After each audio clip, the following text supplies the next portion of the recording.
Atos 26, a partir do versículo 24, até o versículo de número 32. Diz assim a santa palavra do Senhor. Dizendo ele estas coisas em sua defesa, Festo o interrompeu em alta voz: Estás louco, Paulo? As muitas letras te fazem delirar. Paulo, porém, respondeu: Não estou louco, ó excelentíssimo Festo, pelo contrário, digo palavras de verdade e de bom senso, porque tudo isto é do conhecimento do rei, a quem me dirijo com franqueza, pois estou persuadido de que nenhuma destas coisas lhe é oculta, porquanto nada se passou em algum lugar escondido. Acreditas, ó rei Agripa, nos profetas? Bem sei que acreditas. Então Agripa se dirigiu a Paulo e disse: Por pouco me persuades a me fazer cristão. Paulo respondeu: Assim Deus permitisse que por pouco ou por muito, não apenas tu, ó rei, porém todos os que hoje me ouvem, se tornassem tais quais eu sou, exceto estas cadeias. A esta altura levantou-se o rei e também o governador e Berenice, bem como os que estavam assentados com eles, e havendo-se retirado, falavam uns com os outros, dizendo: Este homem nada tem feito passível de morte ou de prisão. Então Agripa se dirigiu a Festo e disse: Este homem bem podia ser solto, se não tivesse apelado para César. Amém. Vamos orar, irmãos. Senhor, louvado, exaltado seja o nome do Senhor, seja bendito. Toda glória ao Senhor, neste dia teu, em adoração pública ao teu povo, especialmente, ó Pai, neste momento em que iremos ouvir a palavra do Senhor sendo exposta. Abençoa, ó Deus, o meio de graça, ilumina a mente, o coração, nos dá a ouvir a voz de Cristo na palavra. Assim pedimos e oramos no nome de Jesus. Amém. Amém. Meus irmãos, a sabedoria de Deus é loucura para os que se perdem. É loucura para o ser humano comum, filho de Adão. E esse princípio bíblico, expresso pelo apóstolo Paulo na sua primeira carta aos Coríntios, é um princípio abrangente e inclui até pessoas instruídas. Esta questão do conhecimento de Deus ser loucura para os que se perdem tem a ver, irmãos, com a natureza caída e corrompida. Paulo fala sobre isso, que a palavra da cruz é loucura para os que se perdem. Para nós que cremos, poder de Deus. E Deus diz que irá destruir a sabedoria dos sábios desta terra. Deus torna louca a sabedoria deste mundo. E também é verdade, Paulo diz que pela sabedoria deste mundo, o mundo não conhece a Deus, não conheceu a Deus, e que aprove a Deus pela sua própria sabedoria salvar os que creem pela loucura da pregação. Ou seja, o evangelho da salvação, as boas novas em Cristo Jesus, de que Deus fez um pacto eterno, Deus o Pai com Deus o Filho, em que entrega o Filho para salvar pecadores, que há uma mensagem da reconciliação, esse evangelho, através de Cristo, que Deus salva por meio de um mediador na cruz. Tudo isso é loucura, que há um Deus soberano, todas essas doutrinas bíblicas, tudo isso, irmãos, é loucura para os que se perdem. Tudo isto, então, de fato, é rejeitado pela carne, pelo homem carnal. Então, o que nós temos aqui é a resposta do homem natural entregue a si mesmo. Ele acha que é loucura a palavra de Deus, o Evangelho. É isso que temos no nosso texto da parte do governador Festo, de Agripa, outras autoridades ali que irão ouvir o testemunho do apóstolo Paulo. Ou seja, se não for a graça de Deus, o pecador irá responder desta maneira. Festo responde e reage dizendo que Paulo está louco. Ele diz que o que Paulo crê e prega é loucura. Essa é a razão humana desassistida da graça de Deus. E nós não devemos nos espantar dessa resposta do mundo, dos homens caídos, porque tudo o que nós temos na Escritura, nos oráculos de Deus, são assuntos espirituais soprados por Deus, são coisas que pertencem ao Espírito de Deus. Irmãos, no começo desse capítulo 26, nós começamos a considerar o testemunho de Paulo em sua defesa diante de um rei judeu chamado Agripa. E então Paulo descreveu como ele foi convertido à fé cristã, sendo um zeloso judeu, fariseu, perseguidor da igreja, agora um zeloso pregador do Evangelho. E no nosso texto, em Atos 26, do verso 24 a 32, nós então temos Paulo diante de uma assembleia de autoridades, uma congregação ali com um rei, governador e outras autoridades. E nós temos aqui 3 respostas ou reações ao discurso de Paulo: a reação de Festo, a reação de Agripa, e no final nós temos a reação da assembleia que estava ali para ouvir o apóstolo Paulo. E nós temos também no nosso texto as respostas e reações de Paulo a estas outras reações destes que o ouviam. Irei caminhar por esse texto a partir do tema: a sabedoria de Cristo é suficiente. A sabedoria de Cristo é suficiente. Em primeiro lugar, a sabedoria de Cristo é suficiente para confundir os pagãos. Isso está no nosso texto, no verso 24 e no verso de número 25. Veja que Paulo está em seu discurso, Paulo está fazendo uma defesa de si mesmo, mas muito mais do que defendendo a si mesmo, está fazendo uma defesa do Evangelho.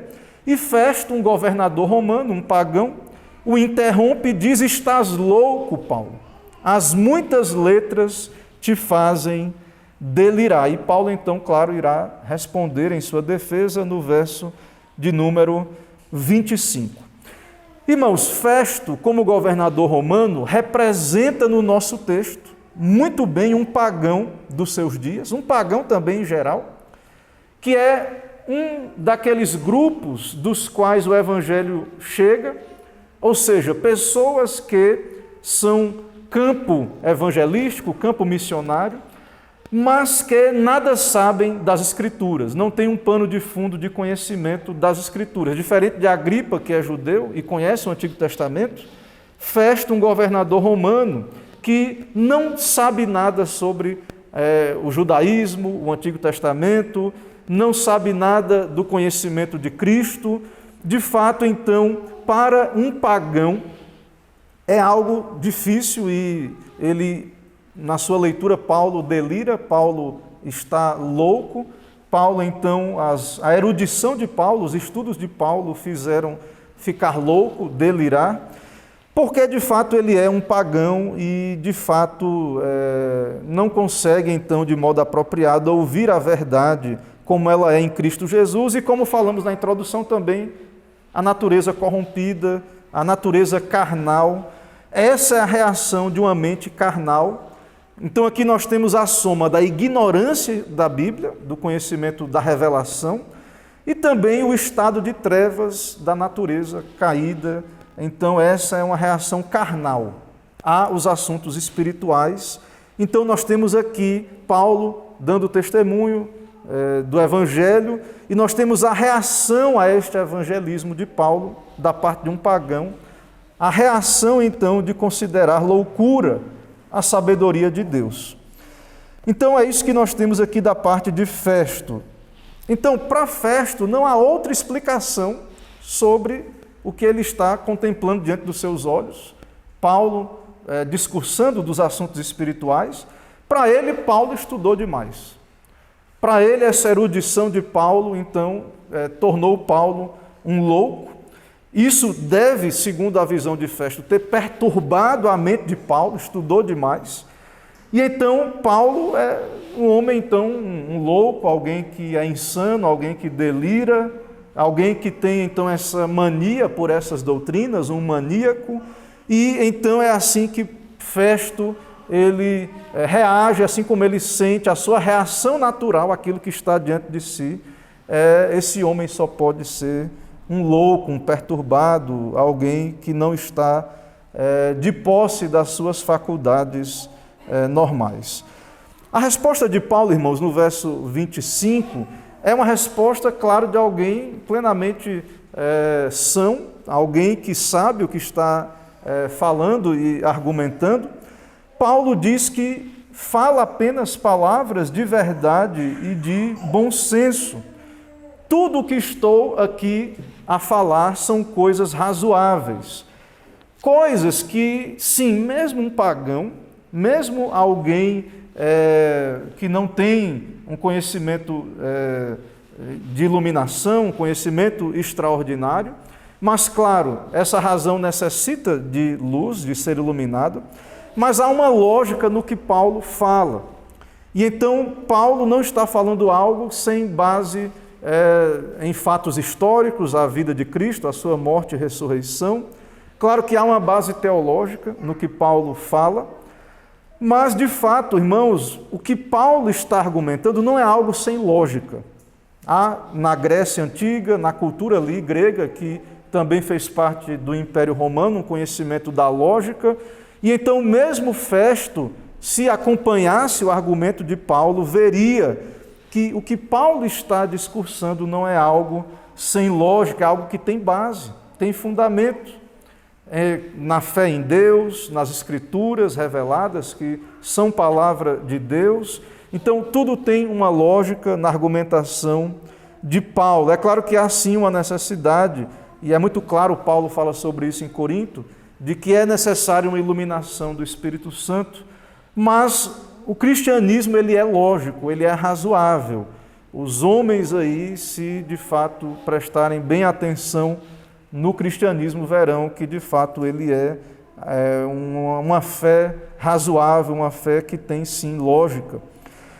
Então, na perspectiva de Festo, Paulo exagerou na busca por erudição, se tornou um louco, mas é muito evidente que Paulo responde tranquilamente: não estou louco, ó excelentíssimo Festo, pelo contrário, o que eu digo são palavras de verdade e de bom senso, ou seja, eu sou um homem sensato, o que eu digo, a minha resposta tem uma argumentação sólida, não é algo aleatório, baseado em fatos e, de fato, uma resposta muito tranquila e respeitosa, e que há, então, todo um fundamento naquilo que Paulo argumenta, fundamentos históricos do próprio judaísmo, todo o Antigo Testamento testifica.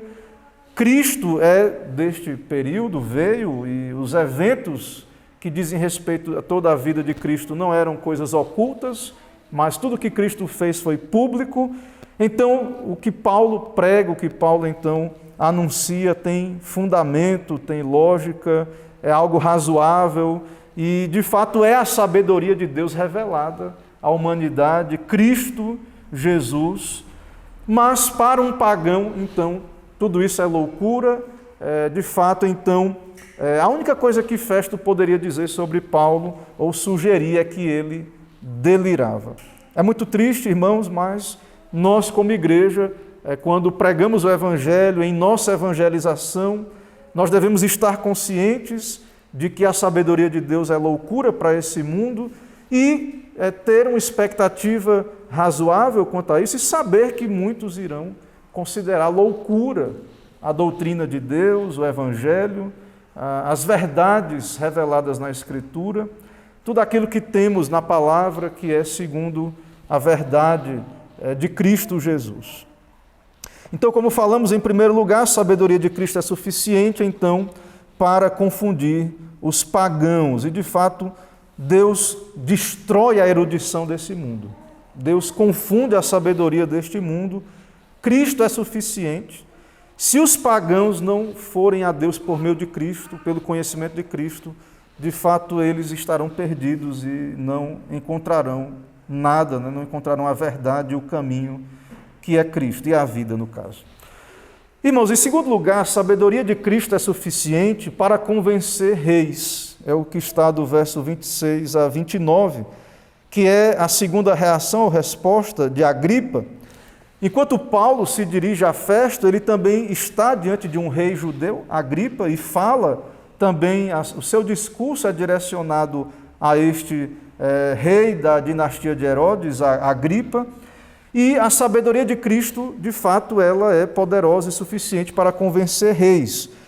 E Agripa reconhece que quase se tornou um cristão. Então, Agripa é um rei judeu, diferente de Festo, que é um governador romano, pagão.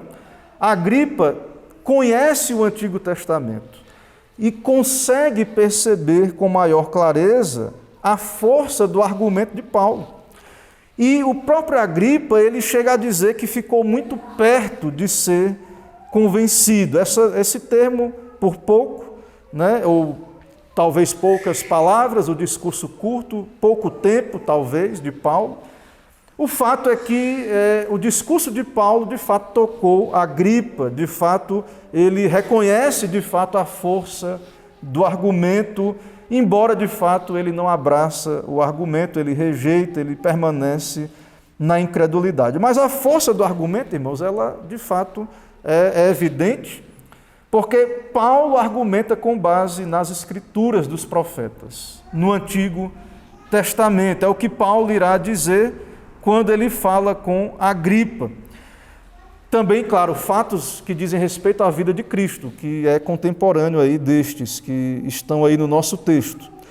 Veja o que Paulo diz no verso 26. Porque tudo isto é do conhecimento do rei, ele está falando com Agripa, a quem me dirijo com franqueza, pois estou persuadido de que nenhuma destas coisas lhe é oculta. Os fatos do cristianismo não aconteceram no lugar escondido, não é algo assim que diz, é mistério porque estava oculto antes e Deus revelou, quis revelar. Mas não é algo que aconteceu distante, foram fatos públicos. Ele diz, Paulo, nenhuma destas coisas lhe é oculta, porquanto nada se passou num lugar escondido. E aí Paulo argumenta com o rei judeu. Acreditas, ó rei Agripa, nos profetas? E isso é uma pergunta retórica. E o próprio Paulo responde, bem sei que acreditas. Ou seja, Agripa, de fato, tem conhecimento da lei do Antigo Testamento, ele podia verificar o argumento de Paulo, muito mais do que Festo, e ele conhecia bem a verdade, o Antigo Testamento, assim como os judeus também, seus contemporâneos. Irmãos, os judeus, eles não podem negar os fatos do cristianismo, de Cristo. O que acontece com os judeus é que eles não aceitaram a revelação de Cristo, Cristo como Messias. Mas o judeu, ele não pode negar a base bíblica e histórica da fé cristã. O rei Agripa, então, como um destes judeus, ele não pode negar o Antigo Testamento, ele acredita, e, de fato, o que Paulo argumenta é plenamente baseado no Antigo Testamento. Ou seja, como já falamos, o fundamento do cristianismo vem do judaísmo, ou seja, o cristianismo não é novidade, mas a continuidade da história da redenção e a sua completude. E então, nada disso é algo distante, oculto. Spru, no seu comentário, ele diz o seguinte, algo interessante. O cristianismo não começou como uma religião misteriosa, com ritos secretos que só iniciados conheciam. Não começou como a religião mórmon, em Palmira, Nova York, quando Joseph Smith disse que recebeu uma revelação especial, secreta. Em muitas seitas, essas coisas que eles dizem ter recebido foram coisas misteriosas, secretas. Não é assim com a fé cristã. Cristo veio e se revelou, e tudo o que aconteceu e que ficou escriturado aqui, estas coisas, foram assuntos de domínio público, nada secreto ou privado. Mas ainda, irmãos, as coisas que dizem respeito, especialmente à redenção, à morte de Cristo na cruz do Calvário. Jesus foi morto publicamente. A sua ressurreição, embora ele apareceu para os seus discípulos, depois a Bíblia diz que ele apareceu para 500 pessoas de uma vez, mas ele apareceu, e isso é algo público. Então, esta verdade é baseada em fatos históricos. Tudo isso, então, é cumprimento do Antigo Testamento. Então, quando Paulo testemunha do Evangelho, prega o Evangelho, ele fala, então, destas verdades, ele tem argumentos da Bíblia escriturísticos e de fatos históricos incontestáveis. E o rei judeu podia acompanhar, ele podia acompanhar Paulo. A questão, irmãos, como falamos, a questão é que ele se recusa a ser convencido. Quase então é convencido, mas por motivos que não temos aqui revelados, os porquês, mas por alguns motivos, e possivelmente motivos carnais, ele então rejeita ser plenamente convencido pelo argumento.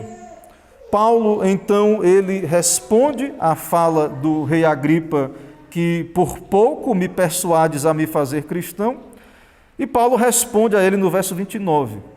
Assim Deus permitisse que por pouco ou por muito, não apenas tu, ó rei, porém todos os que hoje me ouvem, se tornassem tais quais eu sou, exceto estas cadeias. Ou seja, Paulo, irmãos, veja a fidelidade de Paulo, que estava preso tanto tempo aguardando a oportunidade de pregar, de testemunhar, de fazer a sua defesa. Paulo então disse que não importava para ele se demorasse muito tempo, ou se fosse talvez com muitas palavras ou poucas palavras, mas de fato para Paulo isso seria a coisa que ele esperava e mais maravilhosa, e também para os seus ouvintes, a coisa mais maravilhosa que lhes poderia acontecer é que eles de fato se tornassem cristãos, salvos pela graça, mediante a fé. Porque Paulo sabe que é pela fé que vem o conhecimento da verdade. Aprove a Deus salvar o mundo pela loucura da pregação. Então, o alvo de Paulo é esse. Claro que Deus tem seus eleitos, claro que, de fato, não está nas mãos de Paulo converter o seu auditório, aqueles a quem ele pregava, mas veja que Paulo pregava com esta expectativa, com este alvo. E perceba também, aqui no testemunho de Paulo, que muito mais, irmãos, isso é maravilhoso perceber, muito mais do que defender a si mesmo. Paulo está aqui engajado em pregar o Evangelho, em ganhar almas, pecadores para Cristo. Paulo está aqui por causa do Evangelho e para pregar o Evangelho. Paulo vive para Cristo, sua vida é Cristo. E Paulo não tem pressa. Paulo esperou quanto tempo? 2 anos ali para poder então ser ouvido. Então, de fato, não há pressa de modo algum. O desejo de Paulo, inclusive até o que temos aí no verso 29, esse desejo pode ser enquadrado até como uma aspiração, uma oração de Paulo. O desejo de Paulo é que então os seus ouvintes crescem para a salvação. Então ele diz, assim Deus permita, assim Deus queira, que por pouco ou por muito, não apenas tu, mas todos. Então esse é o desejo, é a oração de Paulo, que aqueles seus ouvintes pudessem ser alcançados por Cristo, pela sabedoria de Deus. Em terceiro lugar, irmãos, a sabedoria de Cristo é suficiente para inocentar os seus ministros, no caso aqui o seu ministro, o apóstolo Paulo. Isso está do verso 30 ao verso 32, é o final do capítulo do texto. A essa altura, quando Paulo então responde com esse desejo e oração pela conversão dos ouvintes, a essa altura levantou-se o rei e também o governador e Berenice, bem como os que estavam assentados com eles, e se retiram, como Lucas registra, e veja o veredito daqueles ali, daquele auditório, daquela assembleia. Eles falavam uns com os outros, dizendo, este homem nada tem feito passível de morte. O máximo que talvez pudessem dizer, e nós sabemos que não é assim, é que era um homem louco que delirava por conta de muitas letras do seu estudo, mas o fato, irmãos, é que Paulo então pregou a sabedoria de Cristo, e Paulo então foi, mais uma vez, não é a primeira, mais uma vez Paulo foi inocentado. Festo havia dito isso antes, Cláudio, que prendeu Paulo e o preservou, Agripa e todos aqueles que estavam ali tiveram que reconhecer Paulo então é inocente. E o que Agripa diz para Festo, no verso 32, é: você poderia tranquilamente soltar esse homem, ele poderia ser solto, se não tivesse apelado para César. Veja, irmãos, que diante da pregação do Evangelho, do testemunho de Paulo, da sobriedade dos seus argumentos, da base bíblica, dos fatos históricos, o próprio Paulo ali a discursar, por meio de tudo isso, então, Paulo, pela graça de Deus, conseguiu convencer aquela assembleia, com pessoas tão diferentes, um pagão ali, representado por Festo, um rei judeu, outras autoridades romanas. Paulo convence aquela auditório, aquela congregação, de que ele é inocente. Todas as autoridades congregadas são convencidas disso. Como disse, o máximo talvez que podiam escrever para o César, daquela época, no caso Nero, esse homem é perturbado, esse homem é insano, um louco, e então todos saem convencidos de que o representante do Evangelho não fez nada passível de morte. O Evangelho, então, a fé cristã, não é uma fé, então, que mereça qualquer tipo de condenação. De fato, não há nada no Evangelho que possa ser condenável, mas é uma doutrina razoável, é uma doutrina baseada na verdade das Escrituras e nos fatos históricos. Festo, irmãos, já sabia, você lembra, Festo já sabia, Paulo, de fato, não merece pena de morte. Lembre, Festo queria prender Paulo ou entregá-lo aos judeus para agradar os judeus. Mais uma vez, ele recebe a confirmação. E apenas, de fato, ele não pode retroceder, de certo modo, porque Paulo, então, apelou para Roma, para César. Mas a verdade, irmãos, é que Festo podia liberar Paulo. Mas a grande questão é que, será que ele teria coragem de desagradar os judeus, muitos judeus ali? Então, de fato, era mais fácil para Festo encaminhar Paulo a Roma, afinal, ele havia apelado para César, e então acaba que é isso que vai acontecer. Lembre que Pilatos também inocentou a Jesus, lavou as mãos depois, mas acabou que Jesus foi crucificado, mesmo sendo reconhecido como inocente. Então, perceba que nos julgamentos, nos tribunais, diante então de homens aí que têm essa posição de julgar, muitas vezes então, mesmo tendo a inocência evidente e comprovada, muitas vezes por motivos estranhos, pecaminosos, perceba que muitas vezes a sentença então ela prossegue. Foi o caso de Cristo, mesmo inocente, foi morto. É o caso de Paulo, que será encaminhado então para Roma. Irmãos, diante desse texto ainda, aplicações para as nossas vidas. Meus irmãos, Paulo, como vemos aqui, ele vive a vida de Cristo. Viver para Paulo é Cristo, morrer lucro. Enquanto isso, Paulo prega a Cristo. E algo extraordinário aqui, maravilhoso, para nós percebermos, é que nós não vemos Paulo defendendo a si mesmo, a defender a si mesmo, mas o Evangelho. Paulo está muito mais preocupado com as almas perdidas do que com a sua própria alma. Afinal, Paulo já tem Cristo, Paulo é salvo. Paulo está seguro, plenamente seguro, convencido, plenamente certo da sua salvação. E então Paulo, ele deseja ganhar o máximo de pessoas para o Evangelho, e nisto, irmãos, nós temos o amor de Deus revelado a nós através deste imitador de Cristo, o amor cristão.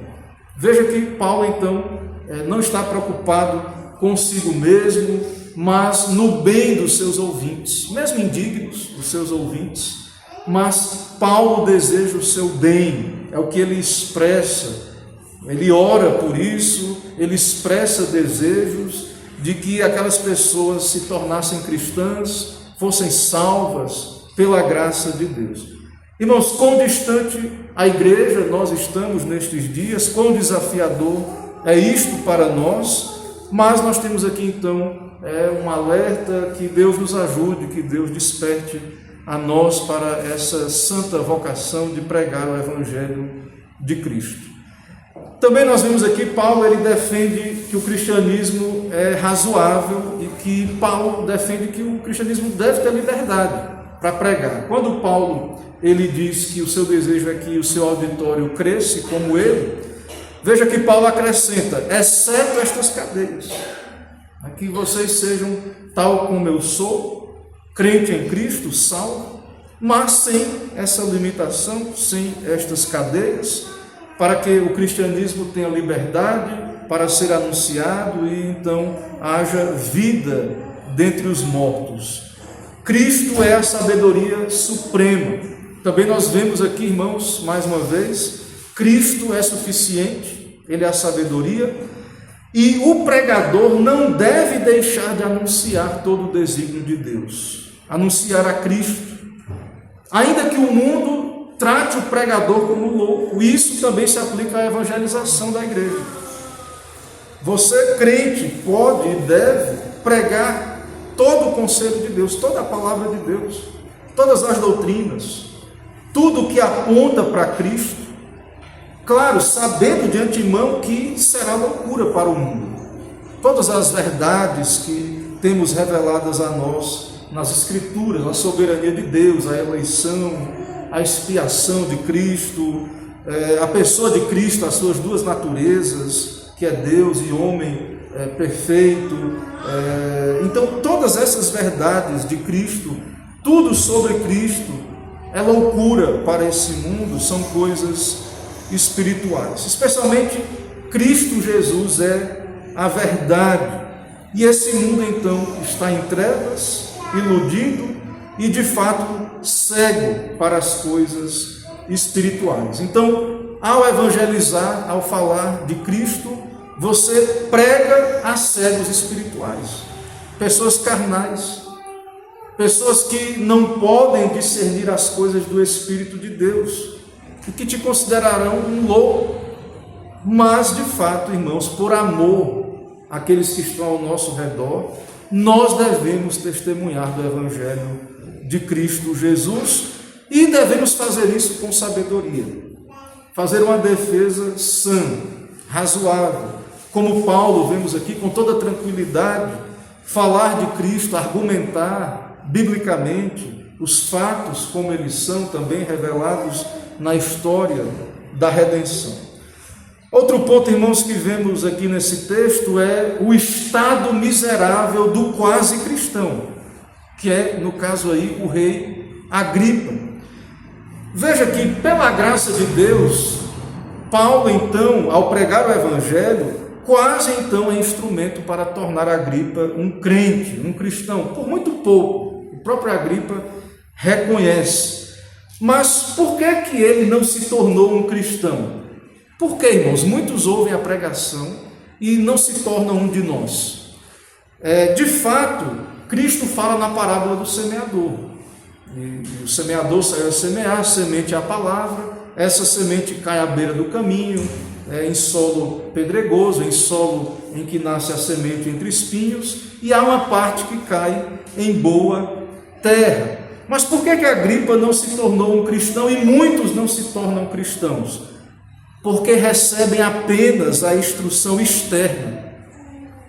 E nós vemos aqui, Agripa tinha o Antigo Testamento, informações, fatos sobre a vida de Cristo, ele tinha conhecimento, mas isso é um mero conhecimento externo e intelectual. E veja, irmãos, que ele quase é convencido. E veja também, perceba que ele é responsável com o que faz com a mensagem.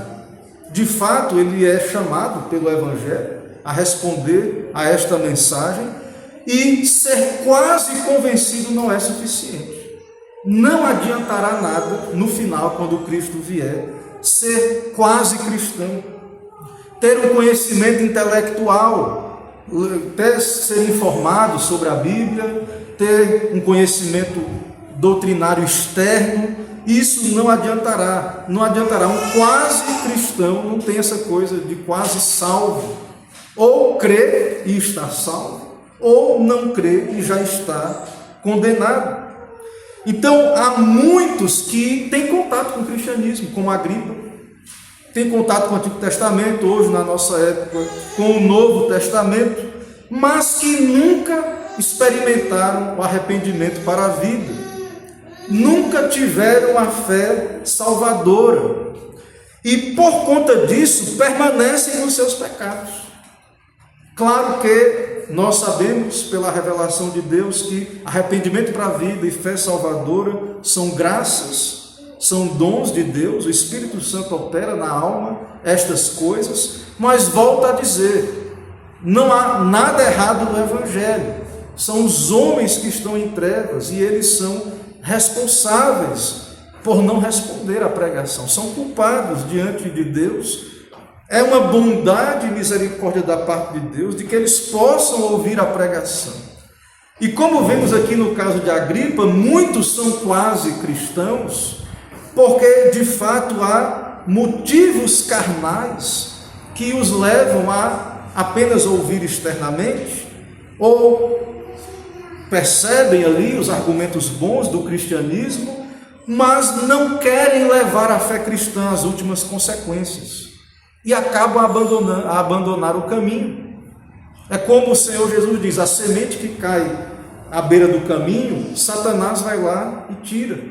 A semente que cai em solo pedregoso, vem as tribulações, as dificuldades, e aquela semente teve até um bom começo, depois morre. É o mesmo caso entre espinhos, as tribulações. Então, veja que a palavra de Deus ela terá um efeito em muitos, mas um efeito externo. Não há uma fé salvífica, não há um arrependimento genuíno. E, irmãos, não há culpa no Evangelho nestas coisas. E também podemos acrescentar, não há falta no pregador, apóstolo Paulo, ou nos pregadores, ou na igreja que evangeliza fielmente, que anuncia Cristo fielmente. Não há, irmãos, falta em nós quando os pecadores não querem atender. Porque eles rejeitam esta graça e se tornam culpados disto. E veja, nós estamos falando aqui no caso de Agripa, o próprio Festo que reage, e muitos que reagem. Perceba que estas pessoas estão a rejeitar e resistir às impressões que o Espírito de Deus coloca nos seus corações. Há uma ação do Espírito de Deus, então ali a convencê-los, mas por conta do seu coração corrompido, por conta de vários motivos carnais, e que Jesus explica desse solo ruim, fora do caminho, na pedra, entre espinhos. Então não há falta no semeador, que é Cristo Jesus. Não há falta na semente, que é a palavra de Deus. É suficiente, irmãos. O que nós temos, Cristo é suficiente. A sabedoria de Cristo, ela é suficiente. Saiba disso, não tem nada diferente, oculto, misterioso. Se você observar, ler com atenção as Escrituras do Novo Testamento, os sermões na história da igreja, até em épocas de avivamento, você vai perceber que não há nada misterioso ou diferente, ou uma revelação extra, alguma coisa além daquilo que nós já temos revelado nas Escrituras. Essas doutrinas que pela graça de Deus chegaram até nós, que especialmente falam de Cristo. Então, de fato, nós devemos como igreja ser fiéis na evangelização e saber, irmãos, que sendo fiéis, de fato, Deus é glorificado e cumprirá sim o seu plano na pregação. Alguns irão ouvir apenas externamente.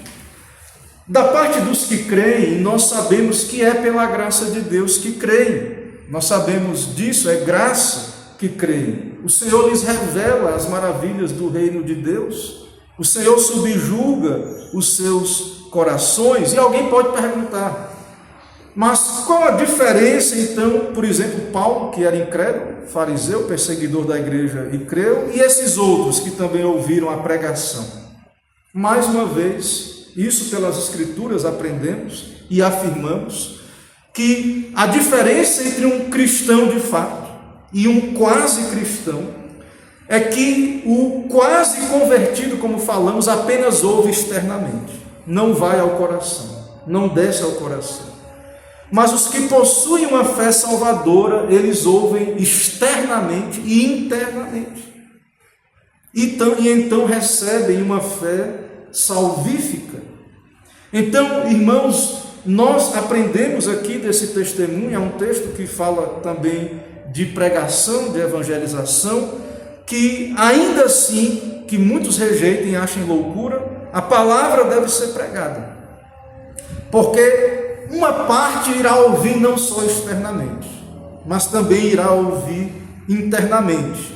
É verdade que há solo indigno, há solo, semente que cai na beira do caminho, há semente em solo rochoso, espinhoso, mas é verdade também que haverá bom solo. Então não pare de falar de Cristo, das verdades de Cristo, evangelize, cumpra a sua tarefa de testemunhar, ainda que seja escarnecido, ainda que seja considerado louco, argumente, fale de Cristo, confie no Senhor, saiba, irmãos, que de fato Deus é glorificado em tudo isso e de fato não há falta nenhuma naquilo que fazemos como igreja quando cumprimos a nossa tarefa e de fato há um demérito sim naqueles que ouvem, estão em trevas, estão de fato apegados à sua carne, ao seu pecado e por isso rejeitam a sabedoria de Deus que é Cristo.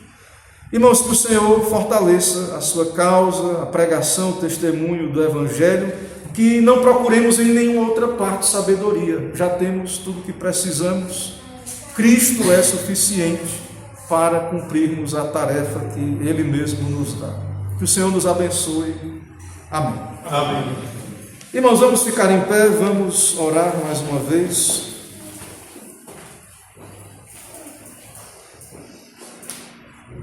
Senhor, nós te adoramos, louvamos teu santo nome na tua presença em adoração, por termos, ó Deus, Cristo, a sabedoria do Senhor revelada a nós na palavra, termos a obra do Espírito, ó Deus, que nos convenceu quem éramos, quem somos por natureza, pecadores perdidos, quebrantou o nosso coração, nos humilhou, nos fez novas criaturas, nos deu um coração de carne, nos deu arrependimento para a vida e fé salvadora. Ó Deus, nos deu de fato ir a Cristo para a nossa redenção.